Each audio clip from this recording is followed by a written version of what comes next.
Cody and Evan on the playground. Kids. Hey there! Hey there! Oh there! Hi! This is Karen Stever and Frank Gryner coming at you from the publicrecord.com. That's TPR to you. Basically, Frank's been on the silk milk lately.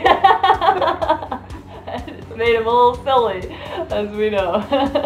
Yeah, I think he had 2 of them today, so it's a little much Chocolate to take. This is our 40-second take that we're doing. Can we get a chocolate silk endorsement? Let's go for it. And It's healthy. It's actually healthy. And every day we're stipulated by the contract to be like, this is silk, brought to you by silk. I want like a silk ball cap, but it's got to look like one of those trucker ball caps that just says silk on them. Do you think any trucker would wear a silk ball cap? Well, yeah, maybe. It's usually Massey Ferguson or John Deere. Maybe silk pajamas. Oh, let's talk about what we're going to talk about today. Base. Hi, guys. We'll start with that again. Welcome to the publicrecord.com. Karen Stever here with Frank Gryner, and we're hosting Stever's Public Playground Project. Karen, me, Frank, you, in case there's some confusion with the two. I'm Frankie. I should have Gryner's Public Playground and have a competing page. Oh, fighting words. Be all like, He'll sing for you. He'll put his vocal track down. First thing that's gotta happen then, you want to play on my playground, that's what you gotta do. You gotta sing yeah, you don't want to hear my vocal at all, much less by itself. I think we do. Not cool.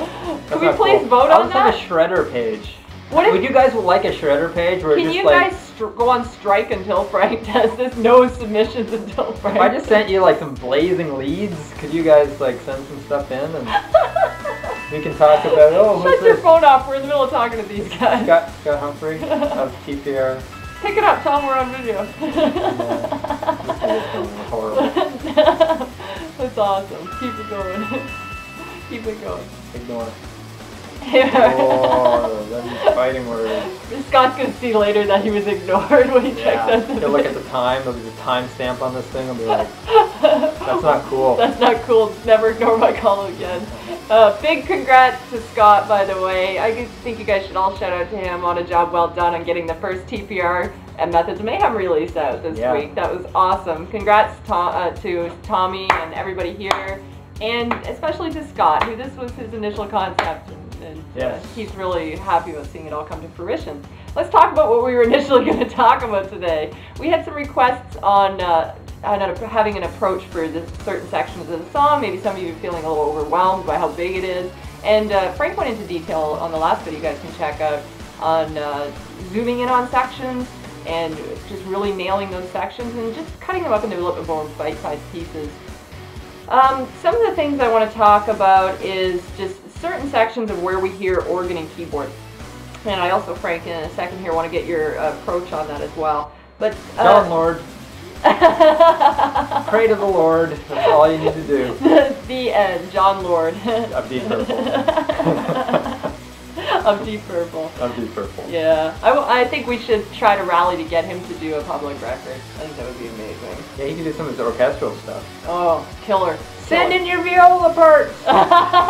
He'd be like, I have no submissions, what's going on here? Oboe! We're looking for some piccolo. Alright, let's go on to what we're going to Piccolo week! We gotta get Frank off the silk, everybody! Get your submissions! Let's talk about your organ approach to this. Let's get... Frank, you're really big on finding the space in the mix. Let's talk about the organ and keyboard and where to put those things in the mix of a song. So, one of the things I think that you should keep in mind is when we're dealing with lower organ, like kind of what we're talking about, we're not thinking about like a church organ or those organs they try to sell you in the mall, the Bon Tempe little... What about a Pianosaurus? Pianosaurus. We would accept the Pianosaurus in the keyboard phase. That would go over well. Let's talk about where to put the range. What I'm saying is that the organ we're looking for is a little bit meatier, so it can be a little bit difficult because it's right between the rhythm guitar and the bass. Right. If it's below, like you can get some subsonic stuff out of an organ. It's a little bit harder to implement that. So we're thinking, we're obviously thinking more of like a distorted kind of Deep Purple organ. And if you don't have that kind of tone coming out of a plug-in, because Pro Tools 8 comes with this cool organ that has some patches that sound a lot like that, and B4 Big Monkey brought that up. Also very good because there's distortion built in and everything. You don't have to have a whole Leslie and a B3. Yeah, but if you don't have those things, if you just have most software or even like a tiny little like keyboard you have will have some organ sound that if you pump that through your distortion pedal or your amp or a plug-in, it can sound a lot like the huge John Lord organ that we're talking about. And if you don't know, if you're like, what do you mean? I still don't know what you mean. Just listen to some old Deep Purple. It's like that. The weight of those songs really come from that distorted organ sound. Right. So we're thinking that could get sandwiched between like the rhythm guitar and the bass. So lower ranged thing, but less subsonic, and not that really high annoying organ that starts to sound like toyish. Yeah, if you're going to do some higher stuff, I'd be interested in hearing some of the kind of cool synthy things. There's some sections for sure that I can hear stuff like that. Concrete Eggshells, the post-chorus sections of the song where you'll hear and at the end of the song, I can really hear something kind of keyboardy and high and arpeggiated, some interesting textures and sounds that you guys have going on at home. And of course, these are all just things that you can try. If you were already on your path and you got something cool that you're feeling good about, definitely send that in. Don't let us stop you. No, this is more for people who are kind of feeling like, I'm not sure about how to start this. Also, in the bridge section at 343, I could hear something kind of colorful and fun in there.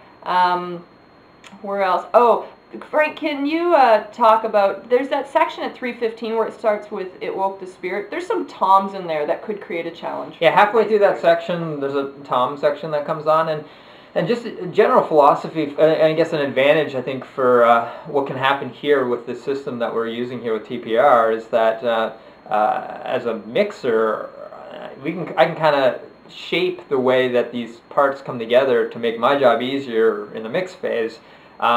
A lot of times you don't get that luxury. It's just you're given a bunch of tracks and you got to make them work. Well, it's easier and actually a little bit more, I think, to be able to tailor the parts and the actual musical content of it to be in a configuration that mixes easier. I think it's going to be better for everyone. And in this case, I would say when the toms come in, I would stay out of that range and do maybe an octave up on your bass.